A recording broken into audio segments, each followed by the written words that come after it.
so edi amaum enumrei ensam titira ebedi kasebo makotini bi enesem yeba kopie mu e ofimfim mantem ne na yewini ba meka se no University of Education wini ba meka se adisuani ba ko am oya level 100 student edi ahoma edi ahye ne kon edi entia edi mu kiremu ebeso manumrei. Minister for Lands and Natural Resources abema adwumayefo arehyiemu ewo ye da mines kiremu se adwumamu aye ahoban bomu nsesemu na yade a omode ba oswafo no ena hwe oman Ghana ena afin samano ne ensensem som ne den ede Samuel okugyeto abakwa de smart dwa kiremu se Ghana mampanin ato nsa ede afra Burkina Faso mampanin Mali afin su ni gem ene itesenkebom kwa hodo a wonom eka ekwa adwumade hu a wonom atwe omo ho ede afurum ne omo ahyemu ede kotwetwe bi ebe koso oman Ghana mu nkiremu ebe so manumrei. No regional minister Eden Sama Betuja chese omo amutu efoma gudie na omo mamode ana mo nya hweye esa sese omo enjaye a omba akoda eye jail 10 years. Bako PM wasante mantenenko PM ewo mansukuni na eye koni na sim. No mapadwumade be huntoma ni nyane sem. Bosome bosum biada no nanana mahemfom. Eno mo kan betena se no mahwese kuro no. Wanu betia sesie kuro mu nyina kama kuro no emu atenwansen. Yede ne sumu kiremo ebesomo. Mrasha bedwani a Kwadwo so Eden Sama Betuja chese o mampani John Dramani Mahama embamodi ase wonjai se eye MPP mrasha bedwafo no oche won. Aso ya no na hwe o Ghana ekwan so kwese dwumade so entete de amahyenkafo efiri se enche Ghana fo nyinada yeba bedi Easter. Yebebo awremu ewo eye nigede kase ebomu anachese be ma bi abomodi akum eye nenwonko be ma esanse eye ne girlfriend akofa no ewo nachi. Ensama no Pina kan beso mesem omadwuma kase bo DLFM 106.9 na Lumba supa esu yasene eye adwuma kwamo ye de nsuo nkuto ne yeyem yato ye bo ase e de nsuo nyina da afamfidie mu aso kwadwo nya bi na wona masusu so bone de nya de bi wa akutekura ne senti dwumade bi a wodi abehia nsuo se ya bade nto se ya wade atfanya kwada Lumba supa ne petu papa emetum beso hoho nom wonim ka atwi eye ka atwi una obo ye atwa kopia Lumba supa kachi kotu so ne bi kwa akina bosunda benya sika e de gobotum Frempeni fa homatrufo isum 0555274757 and 0577475343. Sanda ko pionda so ba ne potemam. Madam abaya meche butum. Wa fan so ne bia otuma de hye ne shop no ebe Lumba Sport. Ewo apia to zeni mu pe na wa dance fa homatrufo isi naji mu nkiremu e 0557349401 0557349401. Sanda ko pemo ewo fa kwani potem Mavic ebutum ne shop nom ewo Sport M eno no wo fa kwani potem from ahomatrufo iso 0500680783 0500680783.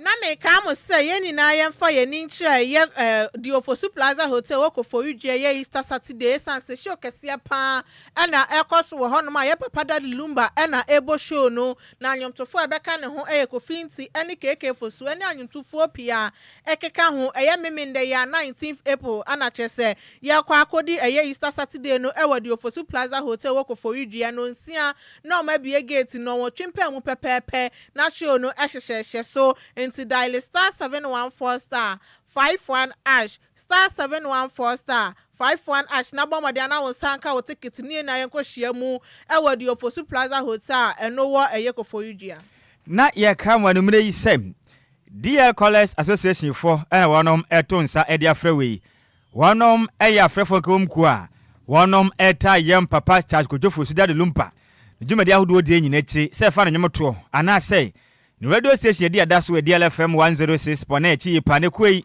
ebi wa monone na ebi so o maganam na prefer to me moden ebi on pon da to nom epedom de akọ mo nti se wo kondo so be ka DLFM College Association for body and friend prefer ma true so be ka ye ho nyina ye foto na ye fa mo otom prefer ma to for na 0538 865393 0538 865393 we na djumako masu asese ye ntena se na ye fa o madwuma ka sebo no emesuma nimbre no akenka fo basuma nimle ne ye mienu edi ameje so eye takwade Kwadwo krom tweba wo de hyekonkron Nhyiraba Kwadwo Sammy bi mene Adwoa Agyei Sikapa ye da ye ho ye ba ye de kasebo ne kire mankasa ebeto aso edi asomo DL News.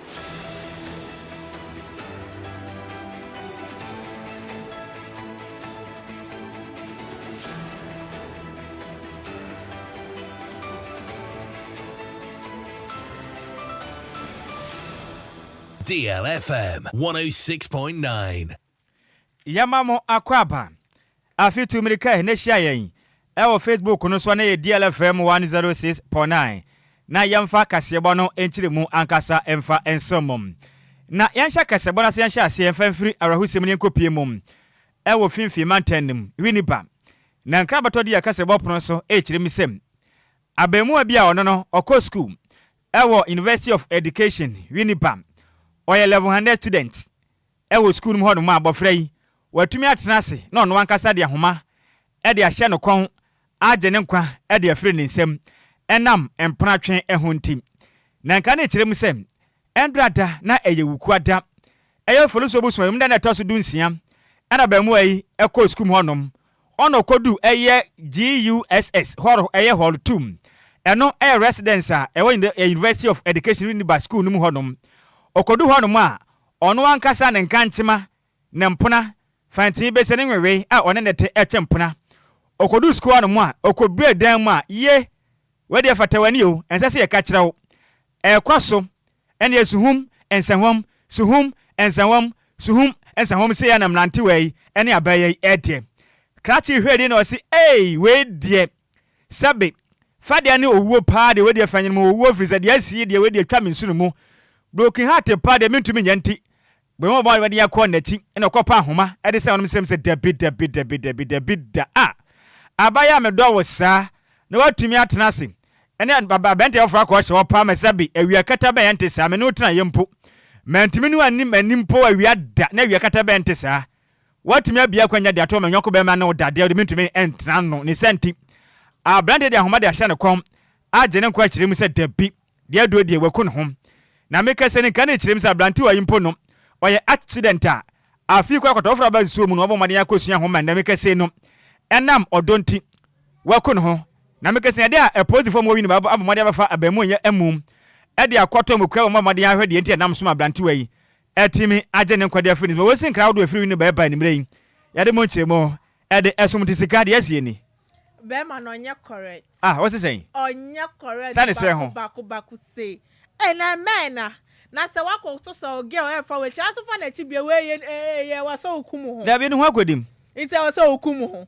na de ntino ade abaya na wada Facebook no so no we abaya we ntina abemu na ku ne ho no DJ Omalo mesrofa abaya no abemu ne phone ne to so krachi ne woni o young guy we hwe ne mfie kura we 22 kura wonya young guy onie abemu kama se odonti akokumu obenyuma so odonti na misui odonti na mihuna amane yi ayenkwala adwen wanya de on mesra share Facebook no so DLFM 106 na baba abemu afi ne woko school level 2 level 100 do University of Education ni baba be yechitani akwageta odonti ode ahoma hye ne ho ekun no ana ho akọ ne ba bi kura oge ani obi fufo oya oyire edion oge oya oyire na ka beka se wani ewu na oge ode enti se wanya de kura ohia ebro yanko ya ni mai Yantua Kasiebone so na Minister for Lands and Natural Resources Honorable Emmanuel Amakofibua e de abeto eye adwuma ye form wa Bosu Goldfields Limited amama mu arehwemu se eye adwuma no mo ye no mo bomodin ama na gina ho pampen a esan se aban no asigina ye se nya ade on be renew eye da man eye mine lease no na emoma ye operational control no ebe sha ase oforin so boso me ne de to so eye dunkru e won fimpim mienu ani aduonu nimnum na abra moye announcement ade afa ginasi o masi no ana ye osoafo e kasa ye dwumefo e wo hono me contractors service providers na nya ade o be yi o mafiri o mugina bia e wa abra nsesemu no e koso sanso na o kasa esisu bio se ye aban no ahofama se o mo be hwe na ahoode o betimi di agina pintin no e betimi akoso wo honom na wo kiremu ana ginasi we ya de do makoma so ye papa esan se dwumayefo ni ye die e do makoma so into no hasa ya transition team no ene aye adwumayefo wo honom e contractors any local leaders ni nina e betimi aye adwuma no ma memu ada wo se ne be ya bibia so e betimi akoye e de amawom. So today we had to come to engage the workers of the Dama mine, Goldfields Dama mine, to assure them of His Excellency President Mohammed's commitment to ensure that even in this transitional period, that their jobs will be guaranteed, that we're going to work with them to ensure the safety and the sanctity of the plant and the operations here, that contractors and subcontractors who work here must be assured that this transition will not affect their commitments and their agreements and DLFM 106.9. That the intention ultimately is to strengthen them, not to weaken anybody. The intention is to empower the communities here and to make sure that we ensure that there's continuity in operations. So that's what brought us. Eniya Uti a Minister for Lands and Natural Resources, Honorable Emmanuel Amakufibua. Yantu aka se bono so e ne yanko pie mum. E wo so afo no e na hwe mangana e na afin so. Amano ne nkita hodie so ne den ede Samuel okujeto abrakwa e kire musem. Ghana mampanen John Dramani Mahama eto ne nsa e de afra. Amama hodo a wono mode omatumi atwito e de atu aban akunu mankasa ekodi o ma no so a mekese no. Democracy kameka be mo mfanya hwe no. Wato no se de afra wo mo aman bi ete say Mali Burkina Faso ana afensu Niger mampani so mapie Ghana mum na fa eyamfinhia de onuma ECOWAS ko na die no wonom enhya ho fa e wonka bopre mantamum na ye osoafo bo no homaden ade se de tudwa enne eye ya watai e wo ne senkyerefo di nkomo na wo kire mu sem ye kese de sama ma hodo no nyina da mumpanifo ba pie mo man Ghana mum na mbatuma sinkunwa ehwo mu di bre sem ye kese no ECOWAS ko mbatuma de ho ba ka mu bio anase gina se no mo asiri mbakwa so atena mu saa ene soja ba na mbakwa so ebu na kemeka memu no mfanya hwebie wa nam okujetu abrakwa ekire misem we nyina aka emfinhia de onuma ECOWAS ko na die no na mba behya ho fa nkrabo premantemu e waye Accra International Conference Center no chim se Ghana man pene dwuma de we no obetimi ada no ofise hwekuo na eye West African Regional eye block no wonom ete no ekotoni ma bosome ne da etoso aduonu nwotwe emfempem donkron ene aduoso mienu mekire 28 May 1971 no muti kunti we de emfinhia no aduonum na aduani senti ambeni amama mpanifo nya be hye ma be dwumade na ebe kwa nkai pa o magana manya sem kuma kura mu kirem sem eje otitrani edema ECOWAS ko no ono kwensel head of state no edema Nigeria ma no mekire Bola Ahmed Tinubu ba be PM bim no na president edema Nigeria avizo president of the ECOWAS commission head of state ene amanyoku ahodo ne mpanifo ahodo mfa amanya be PM akuma we no ebe de kasim pa na okujeta ba kwa de sem sei I did indicate all ECOWAS heads of state have been invited for this event, including heads of state of the AES countries. You do know that because of the divorce from ECOWAS, it requires the host president to be solely responsible for that invitation, so they will come as hosts of the Ghanaian president because of the divorce. But in the spirit of goodwill and seeking to foster reunification, which we hope that will be achieved in the shortest possible time. All DLFM when President 106.9 discussed with his colleagues that he wanted to invite the AES heads of state, he did not face any opposition or resistance, which is really a good sign that there is that genuine commitment and desire for ECOWAS to be fully reintegrated. And those of you who followed President Mohammed's state visits to these AES countries, you recall that they did indicate that if ECOWAS will recognize their bloc, the AES bloc, and Enuachi ana Samuel okujetu abakwa kasemo ana wasem kire musem Ghana deshia wonom ewo US ememu amekese no mianka sem wo fase Donald Trump pam wo madi porto mbamba o my Ghana mu no o kire musem wonom guso ena mu dinkita ho atumi abo man mo bepie mu kama pam aban so etimo dum nyina kopie mu kokro ana se o my Ghana meme ahodo mu freso na boa masomje mapatumi abevisa wo Donald Trump ne ma wo ye na aban ya kadu so di porto mbaba na Ghana so yetuma adwoma awa etu on be kan ye ho ye nyina de obdo e de abotom e wo man Ghana. Thank you very much. On the matter of deportations from the US, the brief from our foreign service officials in Washington has not changed. We are still looking at roughly 160 Ghanaians on the deportation list. That number has not increased, and the deportations are going on. We decided on humanitarian and human rights grounds not to publicize the deportation. So when they arrive, our team welcomes them. We help them with integration and returning to their families. And we're working with other partners, the Ministry of Interior, DLFM 106.9. We are doing all. Any hour tea, a swafo no, and a show my Ghana. Anafi, Amanone, and some so. Neden at the Samuel, or Kujetu, Abrakwa. Yantua Kasia Boneso and Abno Regional Minister Joseph Agyei Akwaboa Ede Kokoboke Sia Ede Akwamo Mom to a former good year our mantem honum HSS or man Bomodia and Jaya Yadio Bako to a fiasi in fear edu nor the same way to Jawa Brown on a Banda District Assembly for Ekasa Ede Afa a Peter Donji a Yama Penny ni son Embe District Chief Executive and Fema a Banda Ewa Banda Ahinkro and Ochesa Yadia by Ejina so ye pass or be quetia galamse no san say nipa bebre na no mahu so mo de omo ho agi machesa mo science as any yemfu a eye yensuo krampo de yenka into momodin aso mbetimi eja eye galamse ni to san so na timemfo mo honom na momodin aso say o mbetimi ahwe say eye galamse bia enkoso e wo mantemu Mutonka shofa at the magaranse for say and 5 year guarantee. A yara hosem, Tinananum, Monima, Moa Hadia, Mesremo, Namo de Monai Asifum,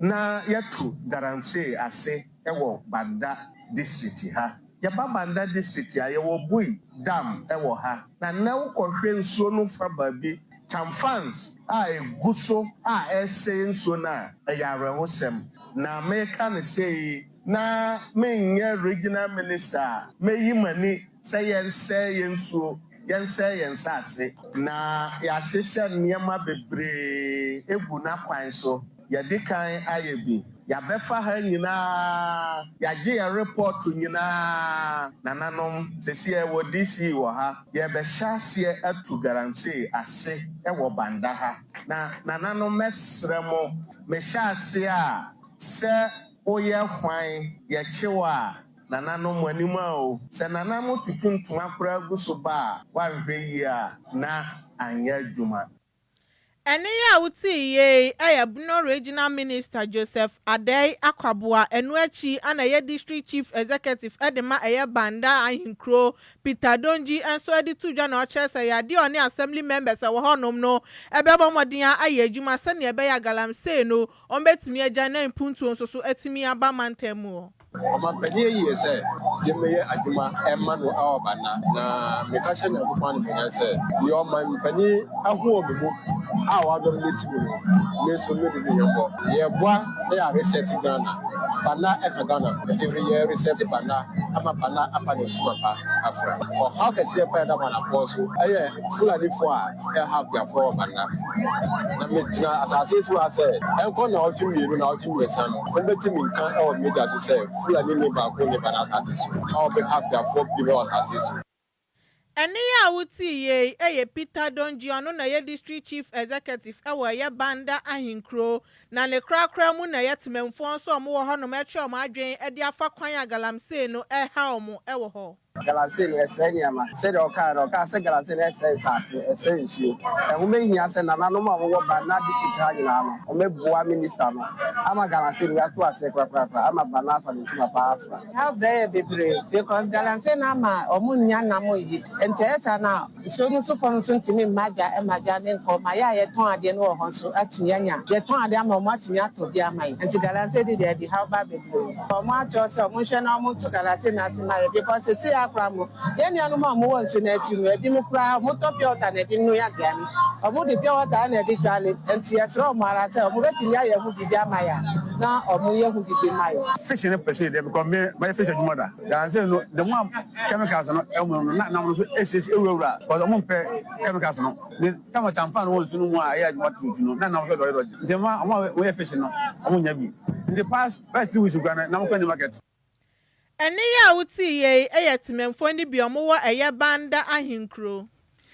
Yanto akase bone se yemo mfra nwura mu e wase na hwe ekwan se kwese dwumade esuom Meche National Road Safety Authority mpanifo etwaniti a e kan se NRSA wonom ahya sɛ de kokɔbɔ e de ma hyenkafo nyina sem Easter ene yakwakodie ni senti ahyenkafo nyina ma mani na ye pad sɛsɛbe aboa krodom no na wonom mfa akwantufo enko emrasomdwie mu jojo pam na Mr Felix Owusu eye planning manager Edema National Road Safety Authority of Greater Accra Regional office honom ne kasam na okire musem edu baabia na wabira na ka ho a ahyenkafo yi etimi afom mankwanhye etimi ba ma de hye bi etimi hwe omon kwakwa ne senti ye kodi Easter yi ehu be nyazo ma ente kire pa de ma ahyenkafo dom ko pie mu ewa 37 kwantempon ente kire pa edema toto dabes na makoye pam na awakasa na okire musem wamba moden ede ne ma hodo batintim krata so eya hyenso de achecha ahyenkafo nso munni so pa ne ntumona munni hyehyɛ so pepepe na mode manfo tu kwan ekwa ba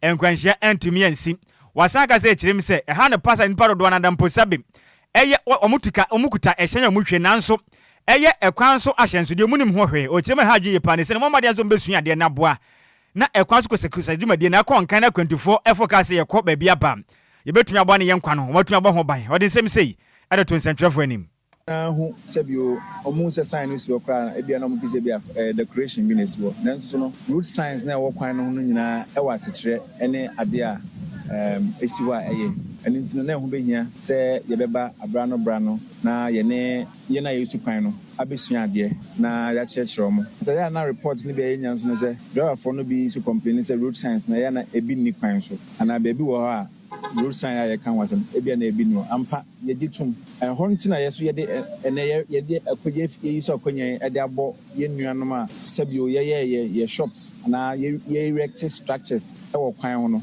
obehwe ne bebre na ebia na road sign na e wo ho no na obi akotu na wo de ne structure bia den akwakosi wo empe bebre no kwan so no obi wo kwan sa na wo de poster ana se flyer ana se eyie nkai bo bi kwan na wo de akobo road sign na esi kwan na obi wo kwa otimi also change the direction of road sign. Na kan was a road sign and paying for this one. Engineers made this one. This war for a reason. Any who finds will be farm ration in some now or temper with road sign. Either say or to a free or cry and I say or the BB equataris were a bit defeated the purpose. That's the union a driver for no. Any hour tea ayo penny pan uko piemum. I want to put a man time or no and I planning manager. Edema Road Safety Authority nom enwachi ana opening pon so otaka sapa edefa ekwanso kosekuse dwumade hum ne den ede osafo Moses ede kokoba de ma sheke fo momade ani mna so na mra so de anya adwuma na akwanhia de ba o maga na mu no eso entimi ente ewo mayim ekwantimpo ni bi wo honom a omonam hoda bia ene bia te so behu se bia rosan no bedu ho na bia abu ana se wira kata so enam se omonam hoda bia ni nti no omahunu se aha meduru ha bibi sei ena ewosem ye na nea eho afu ni ba bia enie no nso no ye ne assembly fo no ene wona ye wona sede se wo mo hwe emasa sambol no ana se rosan no ebesi wo no ene wo mu di nkuta ho ba bi kura ye road marking ni nyina ye ne wo mu di nkita ho se omo beye ama ebeboa adawafo no ma wonam a woduru ho no a ono so ahunu na sede a ewose wo ye wo kwa ne so eni a woti ye ayo panipo no meke se no boda Europa edefa ekwan so kosekuse dwumade ho ne den ede osofo Moses eno achi ana hyenkafo zo ampenifo ente de ma omni de kase bodin kono mo kire mi se enkomai emu de pasa no man mpenifo tae ne se beboa pa ma aye nkwanhia wodo esi kwan so no eso etimi ate ewo mayim osan wo cheche ne de abu ayen se de best be bre ho ma rosan no de bre ho munyim so no obi sanya obetwi adwuna ba adwuna ya no so ama we wonam kotu bibi na won se o ebi am kotu rosan so na ntwi wa draw no aye cross na ntwi na mo cross wo tomato mo ase o ma kotu aye silver cross no so a also won se wo no school for anasa nkrofo otwom kwa no mu nti wo do amrika gejina wonye overtake mpa no ho so beja ka ne chance so beja ka ne chi aka wo do wonyim no wetu ansa na so wetu akọ this time yakoma no obi anya ahwe yiye so ko station bi na so belodo a wonim ho am a enko ono the accident or the brain papa kwa ya wonno so no what akwa or the accident brain na fe so teacher say ya kai so no so no one ma make I say last week me for aflawo enye road sign na ka me mistake be work but road sign be so why ya road sign no road sign ni ho no na ya the drivers be kwa name the meaning of the road signs yes in the road sign they say on betimi ama education mo anka ebe boy pa road sign dey eboa pa Eni a woti ye aya hyenkafo mo den tetiem e de frem penifo wonom ana mo hwe ekwan so kosakose dwumadi esuo no e mo nkyeremo ene de asomo yi Yento akase bone so na mrahye bedwani e de makwada so mpesua ne so e wasante mantem ye Honorable Dr. Kislinyako e de eya de srede de akwama aban a eya omampani John Dramani Mahama ene de anim so momomode anom njai se omopamo eya MPP amanyoko ni mrahye bedwafo ne sanse enso ani kra na eye nansen ya NIB fo kogina ye Reverend John Ntimfo jo so no na ye mrahye bedwani e wo Asen South ene eya MPP amanyoko ni mrahye bedwafo bebroche eba ne sa na kabina menka bia mamuo no anya ade a eye adwuma e wo man ni mu into Oslo Mampani John Dramani Mahama pa se onfa emra ne anya adwuma eye afi enan we se ne ebe ye ono so obetimi adi ne dwuma na wakono njai se oche eye MPP mrahye bedwafo obi ade a ono afomra yemfa emai de that's respect our laws our constitution ya memfa akabensem emu oman no e da kabensem ebu oman a we can survive but say said the bodua anka confonsem no DLFM 106.9 no we should stop this rumble style intimidation it try to be that Mr. President enough of the Mediterranean tyranny because NDC has majority in parliament overwhelming money for the people. They should stop that. They should govern effectively.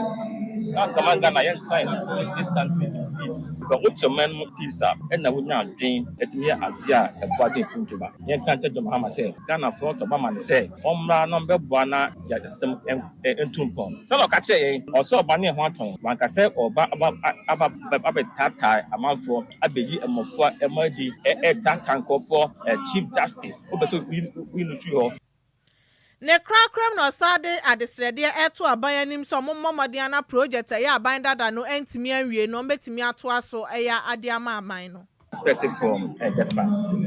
I'm saying that share a mindset. And the more na Kwadwo the 2 year our house school sem and especially STEM on Shamokin on Pesca Bede alcohol. Na intimi enya DLFM 106.9. Yes, any here. Or yet means Sunday and yes, put in their raw forms. It means Sunday by Porto and your man every king is sick and a holding. Emma money bread, it's me, Emma science no evening I tell you, Ghana will be one of the best countries. And some this for me, no, that is one of the shortest ways that we have to do.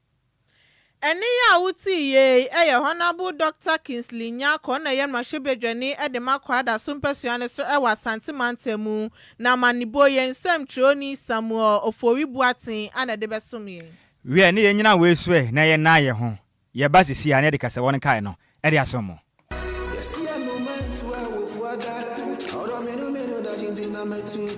Makwantu ohunsam aye medadwen nanso meyensam tronenti menya adaje ye hwehwemu ekohu Sunday Sam's consult na wonum nti ende metimi ba menya abrani adaje ekenkan ye investigations about womo ana mehu se wo apply for visa assistance a emfeli efri se wonum ewo track records madansi die nie ma menintrel Sunday Sam's consult edi Britia webi ebeje wo visa amawo se wo United Kingdom, Canada, Dubai, Poland, Croatia, Nafe Kradia, Serbia, any Greece in so abeka ho work permit etechere. Ma mentre wo mo etire kwan. Sunday Sam's consult ewo Ofanko barrier. Asofan our Ben Wise Park Hotel. Ewo Asofan New Station hono a. Phone number 0244291546. Email address nso samuelowusu626@gmail.com. Yeti ehudi enti we connect dreams with opportunities. Emanenye wadwendwen frɛ wonom na nso bedi adanse media.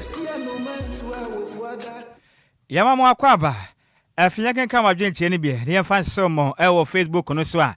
na we efri Kofi Parliament and watch him so here live e de free aguna bi kuma na watch him say Ghana de niam bo nje se obi an ka hwenfa no obi ade obi apɛ no wenti abanye bibi fa ho wai na ba de sa ne nkase kunkum ye ho wo man mu ha dwen ye pa ya da senior we nso efri na kwame eye Opasco Newman na watch him so here live e difference anwom aban ayare sabe na watch him sem ode ade say to Ghana man pani anu se ne manim yadam eye dwombo adu a ma che ne kai omunya na ba ne sa na o magana kamka membo no mu gu nanim asenti Ghana man pani jasa na mu akra we nso efri action boy ATM no watch him so here live e free eye afienya ata mense no chire mi say infa ka se bonom emu da pasa no man we dey no size no chire mi say eh abofra na waje ne nkwade afi ne nsem no pa ne yamyam no kure ne we dey abofra we onye serious kura o ko so na wa ku ho chire mi say we dey anya kura ndi abofra na wanya de yankopɔ kura be pa ne hye ne kura we free master planner junior kentapo no chire mi say Ghana man panin John Dramani Mahama utrim na de sense we dey we ne papa bia de ma Ghana fo dada na wadada Ghana fo abaji tumi so ba yi o ma Ghana hin said opa na oye ne Ghana fo hunu o man so mfa so ha dwen ya pa o ya da se we su free baba Mahama boas na o kire mi se Ghana man panin u ma ya toso mienu wase yakofa dum so de ba o man mu biu wase ne nkaten kwan wo boas me se am kese na so aye ye pa ne se de Ghana man panin ye bibi fafa dum so no ho mateme da se pam ye gina we so na Ghana ni ya ma wonso akwa ba de adure ye sofa na min sofa asem na da ho ye nie abamu anya University of Education yini bayi wa hye ne ho akomfo yi eta akwaso pam na batan wote sa wo ba wa jane kwanso won ko school na okoye okobudo na okohu abaye bi mpoko asisabe ne to na abo apen wo sabe menkene de ahye botom nti obi na akwadam wa hye ne ho akomfo wote asem ya batan de na aka fa ho 05340 50199 05934 6565 asem sei wote ya ana homte sempa batan wo kan sen hello bajo hallelujah Kofi manie set sakumono oh senior set sakumono champion me ntia nimre wa kwande wanya de kra sa na empran tripo na oyesi na wale fonso beka den sina ne ho akodi mo no se okun no na oko oba no ogusu jinani no enti wanya de o enye wanya de kra yankopɔ ko etwa ne ma sa ene tu memu anofo tu mrante anofo emrante aba mama maninda o ema de won wo no mo edin so oba bi bele jojo dia no forget no no ayire hu no aye adwuma benya oba yate ni nyame adwuma yes ya da sepa senior assess akomo no wo so betimi apa 053405019 and 059346565 hello majo hello good evening hello good evening so opening within maybe aka say free Mirindi Emmanuel oh champion I say ye there hello yeah hello yentie o senior me pacho yetie o yeah say film some artiste ba oh wa homa ne emu akura nti mesra wa san bra bi wa fache me pa homa ne mu akura hello majo hello good evening ono so entimi enyina so asa homa no aye ne ho bibia won so bokoso na frɛ na wuro mai bebe mo de atumi afa 053405019 and 059346565 hello majo hello good evening so one team hello majo hello good evening senior udini baby akasa free me dey the with champion me free oyibi the more fast na ye ni o I thought wa wanya de on o pa shokra na wo nya ni bia watiti ni moburum ati ne pa aba school o ko ya ko si na odo na ko ano ni asem no ano bi ade say ye should ye pa because on a happiness you e ko so wo tertiary yeah pa ho do ni nyina mu para ma kwa so mu ko suya de ni o mutimi obi mutimi de musika e ka bom no ma ko rent dan e ti sa warefo oh just a year course papa yate edi mutimi a monya research and someone yate ni nkwara ni ye school na den medase bebre senior oba eden pa eden ya me nhyira bebre ni wadwe nkyira hello majo Awon fe. Empantry bako. Ewo bebre. Utensi di matopa. Na eyare wasem. And I am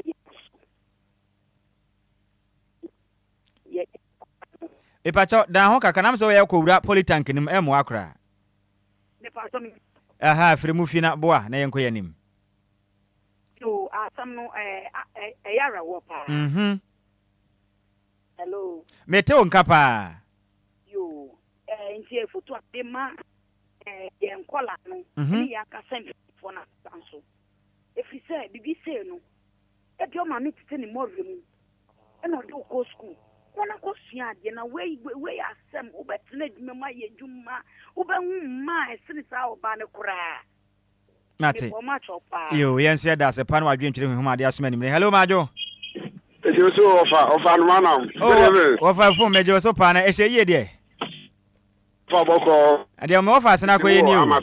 Okay, me yenti ofa fun ofa e ba sa de ana ayatiti o it say from class 1 to university.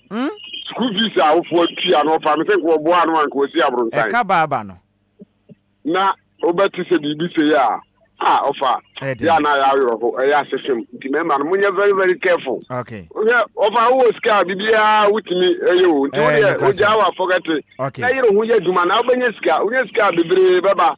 No. Wa nti ofa de meka chiro mo no munya botre kura. Wa ofa. Madasi bibi. Wo mo ma fere nyankopɔ kura omo bo. Papa na ba. Mary no mo ne na obi ne mo omo ba. Papa no. Ya das bebre wo fa fum. Empenfo se sabe. Sa wo abura nkokɔ enya wona eno ano no. Hello majo. Hello. Senior, we didn't be aka Zefri. FM Richmond kasa fe dodo. Bra Richmond me yenti animre. Abranto no anya de kra. Ko skura ko zera bakoto dum. Ai. Edion. Oh, we anya de. We ko budo. Ai. Me da bebre. Hello majo. Ya vi amoko de. Ya mi adom senior, we didn't be aka Zefri. What's the new Medina? Oh, champion man me yenti animre. Yes, I was Juma Najma Mobo. Yeah, that's it. Never told we are. But that the Lumba, you move man, why? Or say, oh, but snazzy, up or Baba, Abetiwa Kuma. Now, baby, who are and a man pimping Adwoa Agyei. But we are born with man, why? Because no bad in the world. Where you question now, man pimping more business. Because you. So when you kwasi ewo won me da se bebre.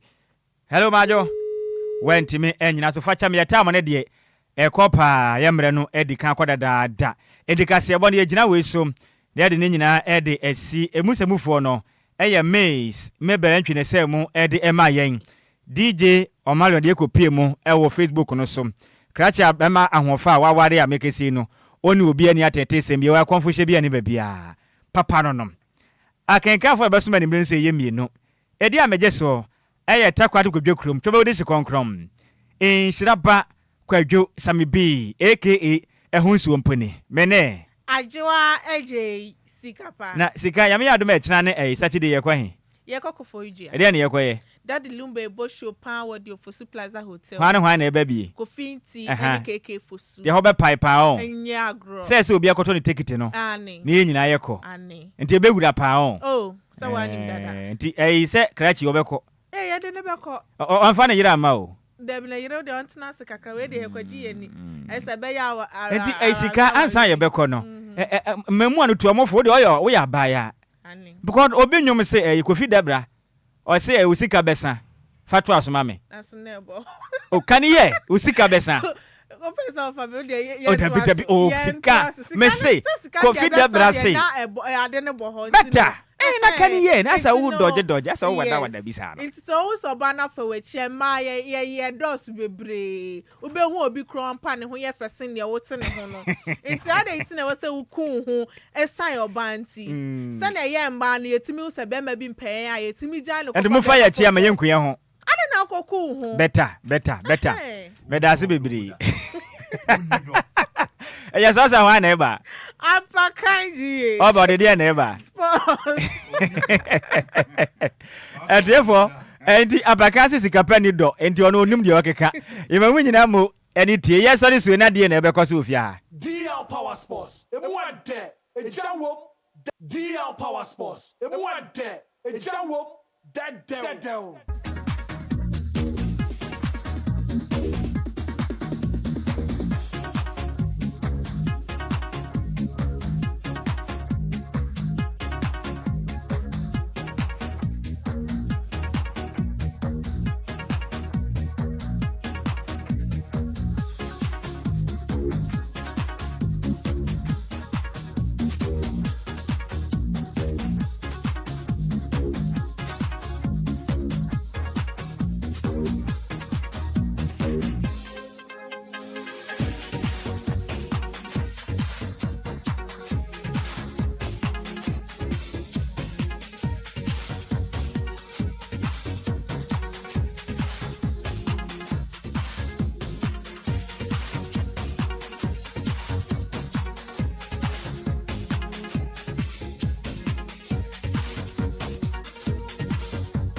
Yaw dagbe wotro ya melegbedra no vinyo fogboto hwo wotro ya cha gamagbado megba no sports ye metwogbo no yimenko anyu DL Power Sports mede kuku no wotro ya yomade na madena grona madena mesia mekropomoto hwo no chome radio adre DL 106.9 sports adimila ye menno yin wotro ya metwogbo no tamede kuku no ngbade radio alegia na nenogia anyami ganyobi tuobole bo no koye Facebook ke YouTube fane menga bo gbekene hefia no yo be she gbekene wata shekun wake sports ni ba gbaji DL Power Sports update menpa bo fai gbekene ni ochemoko ni moko akemoko ni mofiamo ke radio afo DL 106.9. Good evening to our cherished listeners and viewers watching us live across all our social media platforms. Thursday evening we are back on your radio to bring you DL Power Sports update, so please call a friend to tell a friend that DL Power Sports update is airborne live. Ebusama menyina we so na baby bia won na nwumre mema adwoma wakwaba emfamra nkram pumpuri mantem ene Ghana jatum kasafidie kase ba kope DL ohane nsia akiripo enkron yawada enwumre mrewedo se agudie momranti yesinkunya na agudie monsama wodo yakwa kope ede abresemfo wagibre atranse wo so asone so kroje ntebeni nyina we ye fimni akedi osie modu otiefo editie sa otiohwefo edi hwesa ohwe na yen okafo nso no edi kase ye kane yede babesom ya agudie wonsama edi adencheche bumfumpa ne adanadane ewo Ghana bibrem ene broni cross wa manone ya turidi DL Power Sports update abusia baby bia wo bia tami kuchu ya bon samne bede ya chichere ya besane mu ede agufam ede amawo kame wona na nwumre yam fasida kase emfama Lumba ensupa na Lumba ensupa ye nsu a emonde emote kama abadwama nso na Food and Drugs Authority ede afam fidie ma ye nhwehwemu ajatum sendei wo be pie mu Ghana na opensu ye da ba ko pe no eno ane Lumba ensupa wanum Lumba ensupa na akonom ya anum de ni bia wala ye wone bottle and ye wone sachet enti Ghana nsu obi anom no eye Lumba ensupa enti baby bia otie me bia fie mu mobobo mo a mudi dwumadie bi nso momfandi ana mo a moton nso no Lumba ensupa na monton bibia fa nsu a ye no de eno ani Lumba ensupa both bottle and sachet mo a mo wodanso ma ene ne mpatem atadwen mo atedende madam abanyameche na kache mubenya bi ewo na obehu madam abanyameche ewo Apietus Lane oben Lumba Sport no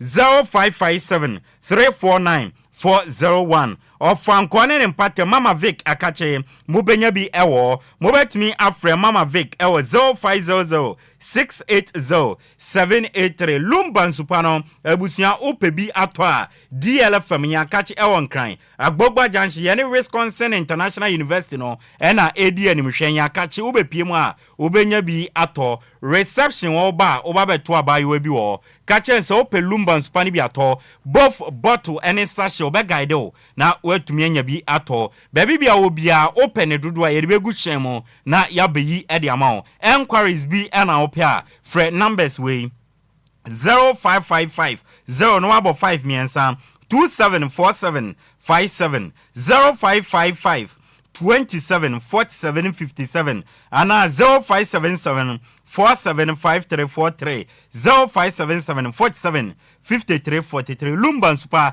ekitemu nanwure yere agudie mu nsem no edeba from afar menu akwam yafum eka wo yede nsem no edeba DJ Omarion abefun tintan kese ne so Facebook and YouTube odi ato obenya dwumadi ni bi ahwe DLFM 106.9 mi ameti akunja kese mu de nsem no ba no edi amege so no ya yensu ano de hye Apakan GH the blessed ki yentie we yeba yebesi family yede nsem no de asomo Apakan GH wode nyansa de wadiawo wo interview wo kasai wa hobrase wo radio mu kire se wo yo pabe ne wo radio mampa enti kadagu Abusia yanka jango mane yansha nsam na se na anwumre mfamade yansha se emfam fi Ghana ye wi ane ye de yende no kogu ane ye de broni kroso de no e de atoa so e de amount honorable Edi Kofi Adams sports and recreation minister okopiemo e wo buem constituency so a ono no ye mrahye badwani e de ma amamfo a ewo na onim se nansen amra Ghana foto aba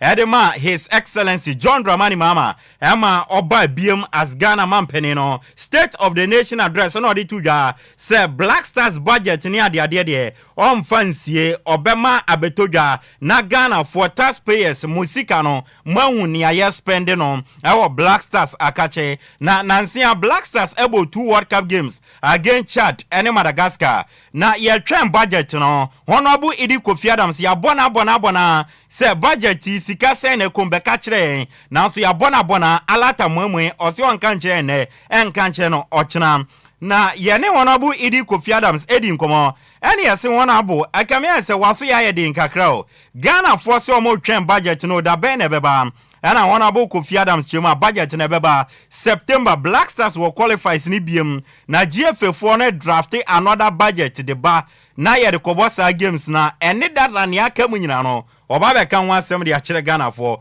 honorable Edi Kofi Adams. What's happening? You will know it when the time. You will know it. The president said let it be public. And I'm saying that we'll make it public. When? Why? As national team cease playing. No. So, but we should know what we have next assignment. In September we are going to play. We have matches that we are going to play that the nation will be called upon to finance. We surely will make it public. But even government budget, the national budget for 2025. Yeah. It's a public document. And I'm saying, but who says that this one will not be public? I'm saying it will be public. When? And I'm saying that we have a match in September. Yes. When the FA presents, because they have to do the draft and bring, then I will sit and say, no, this one and this one, I don't think that it should be in. We cannot be paying for this. If there is any expenditure, FA spend it from your other resources. Okay. Because after all, there are donors who donate, who fund some of your, so spend it from that. This the state cannot. Then they will go back and bring. Honorable Edi Kofi Adams, sports and recreation minister, and a watenenka. Na sa minister we se mampeni pamono nansia enyamwa. Enyamana was starting and be very careful because sports ministry wanna a whole throw. And his excellency John Dramani Mahama, sports ministry wanna a good anima se pain. And no honorable visa free ankra time no. And I want to what banne on yamano or kasa and sen was starting ya yamano. Se mampeni a man and yan ko sports ministry wa. One should be every se free ankra yamano. Ebi a Kofi Adams obeye ne chinsa enti se mampani ma nani ko na udi reshafu ana opamoa enye me wanwada honorable Kofi Adams na yet one seven so ne yampie mu e Ghana Football Association akache nansia and a Ghana Football Association ejina FIFA forward money sikane so ede eto pickups makuma kwen wotwen echeche ede ma regional football associations awdo na onim say still no Ghana Football Association no omo de all 10 regions no na omugina so ne ye 60 regions na so omo de dada edu no na omo de adwuma enom ene ye bisa keti years okreku say regions ni edu ada na motor pickups no enwotwe amienu enya omo de eno ye Greater Accra region ene Northern region ena ket echirima o si FIFA sika ne ba no na enwotwe pen ebeso neto na Greater Accra ene Northern region sacrifice ye ndia ye betwen na da chibia sika foforo ba na mo de atomienu no e de aman enti ne ye wa baso de bia ye mo Greater Accra region ene Northern region abaso o ma ya de so mo ti ase se o mo de o mo betwen. The two of them offered to excuse themselves and their region for the greater good. Can we give it to them, please? So that there will be easy allocation of the resources we have. And then Ghana as an MA will have the time and space to apply for the last two. Indeed, the last two. Keto Kreku osi ya mo Northern region any Greater Accra region ya mo RFM pen for na ba so mo ti ase se enwotwen bus ana pickups enwotwen na ba no yenche emfama other regions no mo de omo betwen na mienu no bedu a oma je omo de na keti yeso Kreku to anen sem so na de tudwa se Ghana for ya hwe ade bia na se kamia se CAF na ni wo Ghana ho pa adenti na okasa Ghana host 2025 Africa Inter-School Championship Ghana enwechi enche bia CAF ESCO meeting ekoso Ghana enti Ghana for no yenye proud of sa achievement we chere Ghana ye adwumadin bia ama CAF any aba Ghana ehon. As we speak, Ghana is hosting the rest of CAF. We should be proud of our hard work. CAF and Africa are descending on Ghana to not only witness the schools football championship founded by our president, Dr. Patrice Motsepe, but also to host the first CAF executive committee meeting in the new term under new CAF leadership. Should be happy about it. KTS Okrekwe Ghana Football Association President Ella Waten Nkano Ghana Premier League Match Day 22 outstanding game Nana Pole Woninti Ekemondra ena yeyi edifio result say na kwakwaye Young Apostles 2 Brekumi Chelsea 1 FC Samates 2 Kara United 0 Bechew United 0 Bebiani Gold Stars 2 Basikoli Stars 1 Vision FC 0 Adriana Football Club 2 Heart of Oak 0 Heart of Lions 1 Mediama Sporting Club 0 Nations FC 1 Dreams FC 0 and Accra Lions 3 Asante Kotoko Enso 0 Table no say that here baby any Gold Stars Erika 50 points Nations Tosumi no almost 48 Asante Kotoko Tosumi 47 and 9 Heart of Lions 44 Enum Samates almost 41 Heart of Folk Eda 7 for almost 41 points Okwasewa almost at relegation zone Kara United 16th almost 28 points 17th Legon City 25 points and Afenso in Swacheman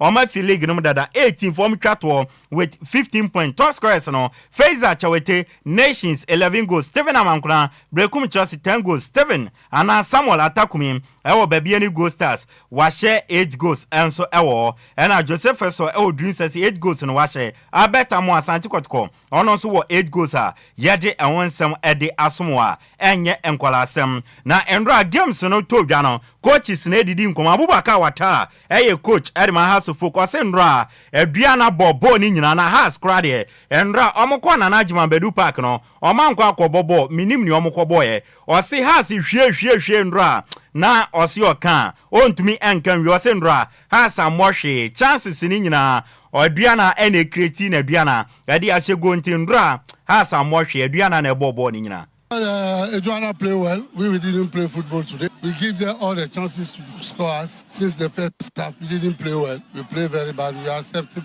Today we are not good. We are not good at all. We are going to talk and try to control. But today we are not good. We didn't play well.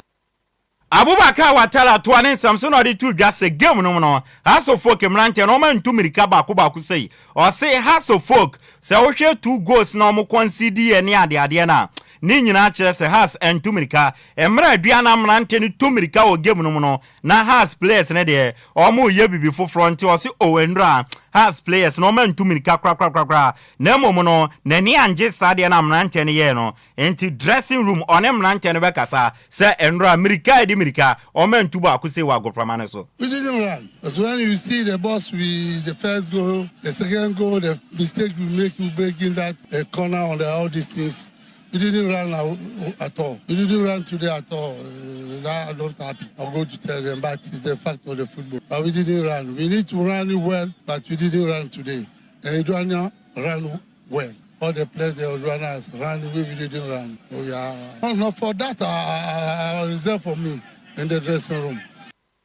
Abubakar wata hasofo coach ana matene nka ose nrane mrante no mrika di mrika o mentu ba kumpo Chioba Aristika Diana Football Club coach ose obone mrante na baso endra o mrante ne bobo ye pa ose players ne ball no na wosoro team spirit na wosoro na two teams ni nyina bobo de ne mondra na Diana no momone mo na wosoro enti obone mrante na baso. Congratulations from the player about after this game from Karela. It's changed the mentality, it's changed the attitude and insight in the game, respect our plan, tactic, and this win the game. I like what I see, the spirit from our player, and I like what I see, the football inside in the pitch. Two teams play good football, but Adwoa start today, win the game. Chioba Aristika coach the Diana Football Club na watenenka Sam Adams and Otwatna editia Hasso Folk and offense man of the match Adwoa Agyei Sam Adams Echimodi asida edebema twediam po Nyankopon sendra oka na o shego Diana enya nkunimdie na ose we no enya de foforo Hasso Folk o show moda enti okọ game we mu no nim se yeden a obehye Hasso Folk ampampa wakosho maje 3 points edi Diana man of the match so wasaje dia asida ye twediam po Nyankopon dia. We glory be to God. We give thanks to God because it's not our strength. It's glory to God. We practiced this before a day, before the game. So as soon as I got the ball, I remember what the coach taught us. So I decided to brush the ball into the net. So it's not very, very difficult to me as a player, Sam Adams. This is not the first time of scoring Accra House of Folk. I've been scoring them so many times. So when I'm going to play against Accra House of Folk, I only feel relaxed because I know what I can do against Accra House of Folk. Ano Sam Adams nen somebody to Janonwa yede ewonsam ede amao na Rena Craft coach edema Akalans endra surprisingly no omo boasante kotoko ka poli miensa kotoko entumante Rena Craft echima na approach odi ko game no adwuma o ka kire ne mrante ne se omo nkachi kotoko on transition na omo yesa goals no beba mpampa omo yesa no omo che 3 goals through transition enti obeka se omo ye clinical crandra enkombe she 4 and 5 edi etia kotoko na mom no nani age obone mrante na baso Rena Craft Accra Lions coach. The approach was completely working. I told the team we will catch them in transition. We scored 3 goals out of transition. If we would have been a little bit more clinical, we would have scored a 4th or 5th. But we're all very happy and congrats to the team. We were very disciplined. We changed our approach a little bit. Normally we are a high pressing team, but we know how to play against Shanti Kotoko. So we stood in a deep midfield block and we went for transition, which worked perfectly.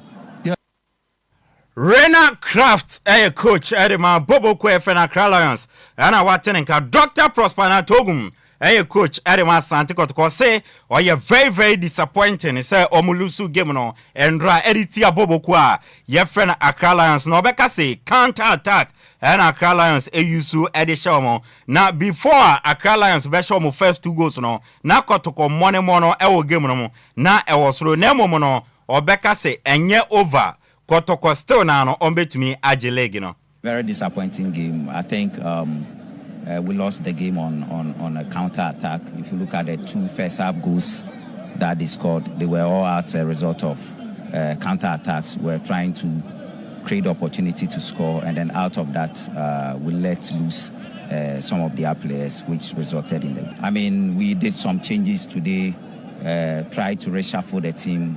I think the team played well until we lost. We considered those 2 goals. I think we're playing well tactically. We're going man for man, trying to make sure that we deny them the time and space on the ball. So to me, I think we did some changes in the team, but then still we didn't get the results. It doesn't mean it is over. We still have to work harder. Dr. Prospana Togma Twanin Samson Odi Tuja say Kotoko a cheetah for no near Oka Chiremone say Monkos one tight team nechi. Now on last 2 games in the result no Enquires and so still Mamun 2 team no Agyei Monkos wa enta omachi omu hiamo omone monesha se Monkos wa enta omachi na kwambia so no enyama ebesisa. I mean, they should still support us. They should still believe in us. We started with them. It is just that we are not getting the results now in our last 2 games, and I'm sure we'll bounce back. We just need their support. Dr. Prospana Togma, coach, the man Santico Konowaten and Canida Con, a communications team member, Edema Santico Kosi, Kotoko last 2 games here, and Quayo Crow. Almost supporters no maninje and one more team no edanedi inti any many man Kotoko management no or take a drastic decision on direction of Kotoko team no. If I tell you how much we spend on Asante Kotoko per week, per match there, it will surprise you. But if with all this, now this is the kind of performance we as supporters. I speak as a supporter because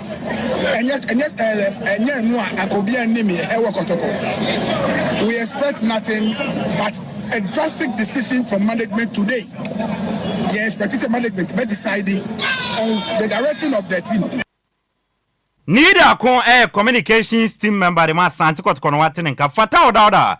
A match day 22 a standing game team of the week no or the abetu your coach no a Frimpong Manson of Bebiani Go Stars 4-3-3 formation obo goalkeeper no a Daniel Afo of Accra Lions okwa defense wa ubenya Leventius Ataduana and offense Emmanuel Kofi Essien ewa Samates Gideon Anabao Bebiani Go Stars and a Benezaban ewa Accra Lions midfield no a Jacob Gildas Awute ewa Accra Lions Francis Otin Basketball Stars and a Foster Saiki Bobokua and a Foster Sakite a young apostles okwa anymore Fraser Chawete Nation Chelsea and a Ronald Frimpong baby any Go Stars and a Sam Adams Adriana na match day 28 na watching ebeko so kwesiada Hato Folk and Career United bebo Nation Chelsea ni Asante Kotoko bebo Bechem United ni Brekum Chelsea bebo Basketball Stars ni Legon Cities bebo Dreams any Vision bebo Heart of Lions ni Accra Lions Young Apostles any Samates na baby any Go Stars any Mediama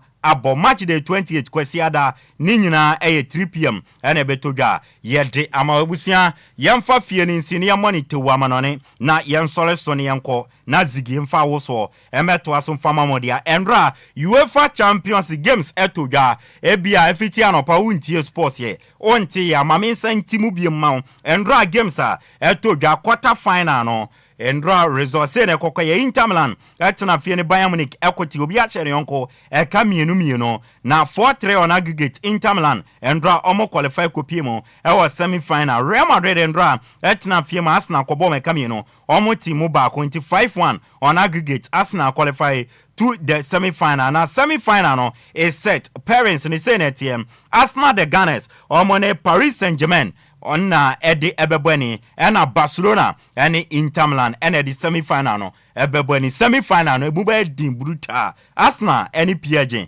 and Barcelona and Inter Milan and Ebebo UEFA Champions League team of the week Senate Gianluigi Donnarumma goalkeeper or the goal post no or PSG Nuno Mendes or PSG or ball left back Benjamin Pavard or Inter Milan right back center back pair no Ezri Konsa ewo Aston Villa and Jacob Kiwior ewo Arsenal ko midfielder Declan Rice Arsenal and Abrante friend Pascal Gross ewo Bobokua ye friend Dortmund and afenso no Magin ewo Aston Villa and Michael Olise and so Bayern Munich anymore no Seu Gurasi Dortmund and Lautaro Martinez of Inter Milan and LED lines na yabo ewon komo ediacho UEFA Europa League and Conference League no ende no quarter final second leg games no asha siadada UEFA Europa League no ya bought 7 minutes Athletic Club Bilbao omo nhebie sanso and Rangers nhebie first leg na 0-0 Entram Frankfurt omo nso nhebie Tottenham nhebie first leg no 1-1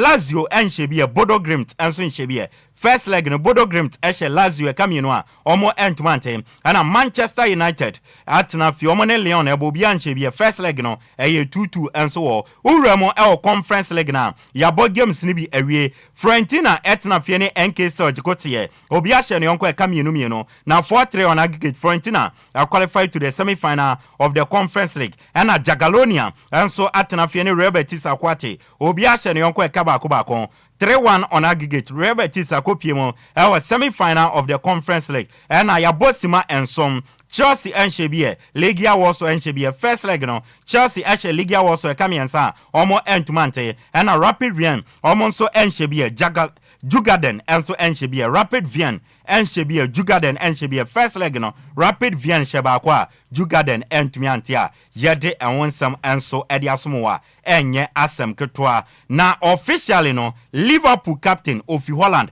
your friend Virgil van Dijk why extending a contract no for 2 more years or now until June 2027 and Virgil van Dijk etna no wa born ball e de ama Liverpool nti Abrantia your friend Virgil van Dijk officially no why extending a contract 2 years e de ama Liverpool na Antoine Griezmann your French attacker Obon board ma Atletico Madrid ni enim say season way eba na wi obekọ na so we decide say obetna Atletico Madrid na was signing 2 more years contract until June 2027 na what was we sia kan e de ama Atletico Madrid eno Antoine Griezmann na Real Madrid Arsenal fo yi o mafi Champions League no omo manager your friend Carlo Ancelotti ni amete ani say next week obo Copa del Rey no against Barcelona area so Gio Wangio or the adwuma ne beto no akọ enti likely say next week Real Madrid abo Copa del Rey against Barcelona we are no matter the outcome no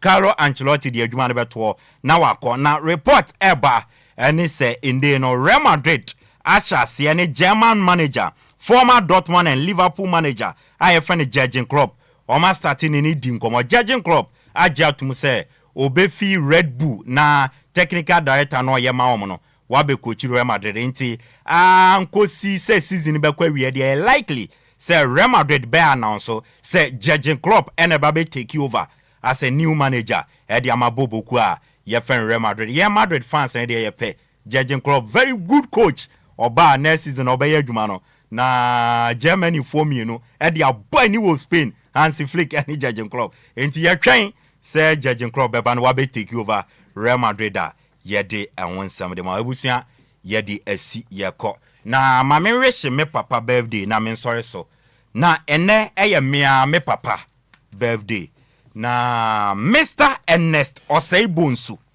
aka Dake me papa no Mr. Ernest Oseibonsu yes me papa ne yede na to Facebook no or ye guy rough no ho februta Mr. Ernest Oseibonsu aka Dake okopiem koforidua oyoko a eho ena me papa wo Mr. Ernest Oseibonsu aka Dake oye adwuma o Ghana Geological Survey Authority eho ena me papa Ernest Oseibonsu aka Dake eye adwuma enti we de anuanom nyina sister B a oye yempani Kofi GBS ata kakra ne penny junior yima ene me ye nyina Dake ene ye mame antimata Dake ye show happy special birthday nyame nhyiraw onton kwa ne ma nkwa tenten ahoden wom na Dake koswa tenase na koswa guide na tan achisa nti once again Mr. Ernest Oseibonsu aka Dake ye adwuma Ghana Geological Survey Authority from anuanom nyina sister B Kofi GBS ataka kra ne penny junior yima na me Dake ye nyina no ene ye mame antimata ye wish you happy special birthday daddy nyame nhyiraw onton kwa ne wanya okese ye dowuye pa enso ewo honom na mekwedie mia mebra Mr. Shaibu Yaya NDC organizer ewo ayensu ano constituency na Mr. Shaibu Yaya district chief executive ewo ayensu ano na Mr. Shaibu Yaya enanumere ma menchiao enso ewo honom na we de national mo approve ni nomination no na Mr. Shaibu Yaya MADC ma ayesu ano adwuma ne de obetuma ye ne bruta me amebra no nti Mr. Shaibu Yaya enanumere